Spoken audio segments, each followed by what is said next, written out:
So today, we're going to talk about the 5 hard truths about the poor man's Trackhawk, the Chevy Trailblazer SS. Welcome to Off Camber.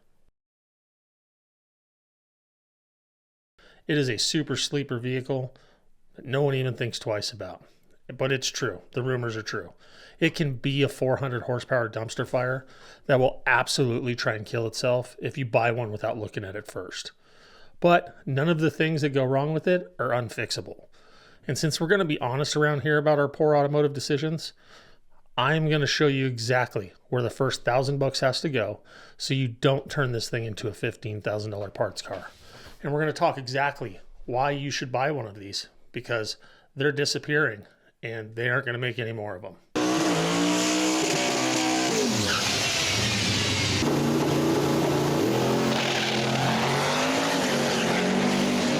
So truth number one about this thing is stupid for the money. In 2006, some absolute maniac over at GM said, hey, what if we took the C6 Corvette, pulled the LS2 out of it, and shoved it into a mid-size mom wagon? We'd end up with 395 horsepower, 400 pound-feet of torque, 0 to 60 in the mid-5s, in a box on wheels that will drag your dogs and kids everywhere. How the hell do we not love this thing? Right now, you can get one of these on Facebook or wherever for 12 to 15 grand, 17 to 20 grand if you want to get a really nice lower mileage one. A Trackhawk, 80 to 90,000. Durango SRT, 60K. You're getting like 90% of the stupidity and fun in this thing for about 15 to 20% of the price. And that's the hook. And that's why these are dangerous to your bank account. And that's why you absolutely need to have one.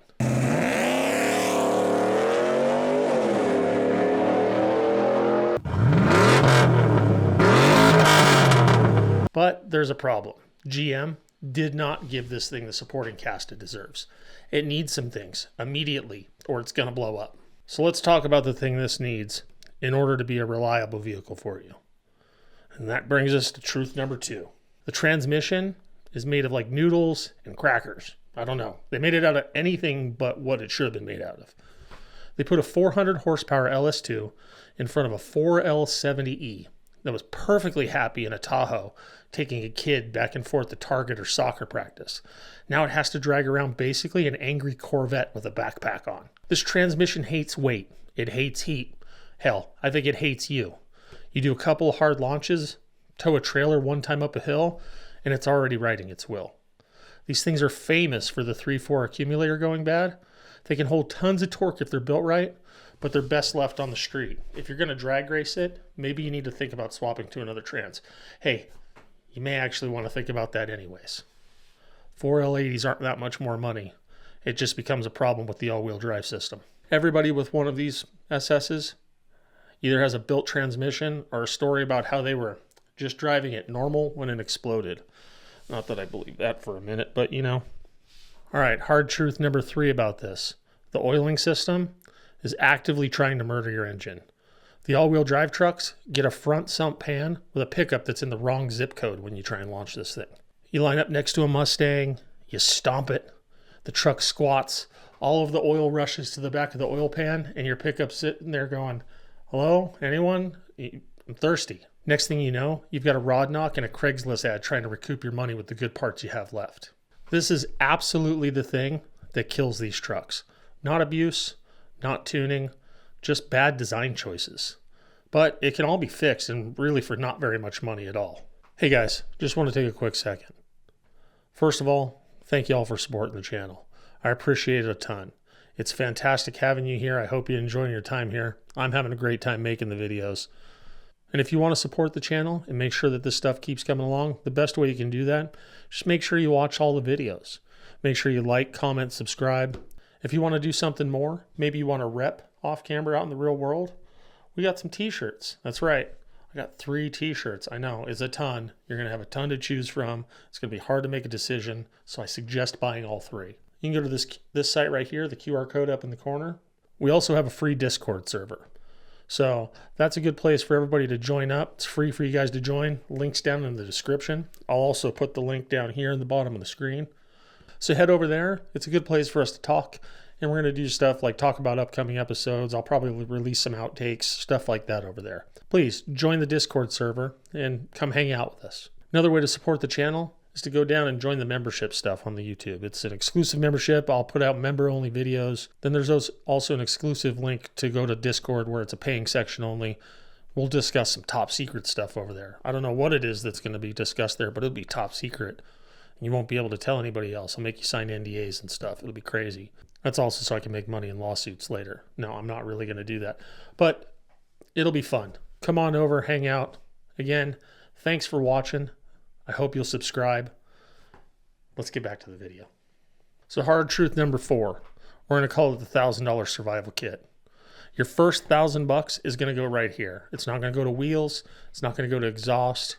It's not going to go to lowering it as much as we want to do that. It goes to the survival kit. Fix number 1, fix the oil pickup tube.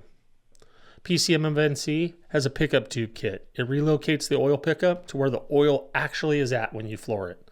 Figure $300 to $400 for that. If you're rear-wheel drive, C6 conversion pans are an option.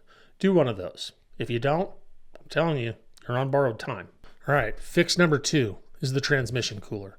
Get the biggest unit you can cram behind the grill and buy it. You can get a nice big one for about $150 from Dural. You really want this trans living under about 190 degrees. Heat is what turned the 4L70Es into glitter. And I'm not talking about the fun kind of glitter that comes from a strip club. I'm talking about the kind that costs you $5,000 to fix, which could also be the strip club. Number 3, ditch the school bus fan clutch. Electric fans. You can get an LS1 F-body stuff. That works great. Or you can go to Summit and find a nice aftermarket setup. Plan to spend a few $100, clean up the wiring, and you're done. You free up power, the truck runs cooler, and it stops sounding like a city bus at 3,000 RPM. Number 4, a real tune. The factory tune is lazy, and it's safe. A decent tuner can clean up the shifts, wake up the engines, and help it live. Budget $250 to $400, and that's your $1,000. If you have some extra money, throw the Corvette servo in the thing. Hard truth number 5. This is your last cheap shot at a stupid V8 SUV that can make hauling the kids to school a riot for both you and the kids. Plus, from what I understand, crossing guards love smoky burnouts, especially when they got the stop sign up. But that's beside the point. Everything now is turbo 4 cylinders and silent EV toaster ovens, and not the cool kind of toaster ovens where it's like an air fryer and you can make chicken and stuff in it. Nope, just the boring ones that do toast. The stuff with real engines, $60,000, $70,000, $90,000, and they're not getting any cheaper.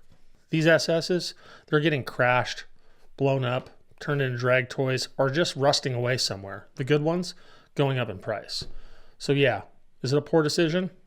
Yeah, it is. But it's also a really fun poor decision, and it doesn't have to be too bad. And if you need more horsepower, LS's love turbos. Just saying.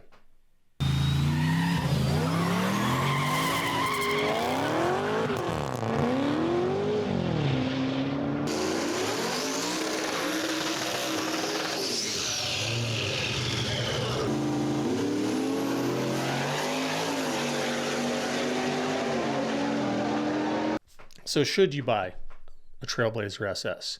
Well, if you're responsible, no. If you like burnouts, smoke, V8 noises, and fixing some dumb GM decisions in your driveway to end up with an absolute riot of a car that's probably pretty reliable as well, absolutely, get it. My advice, go buy the truck.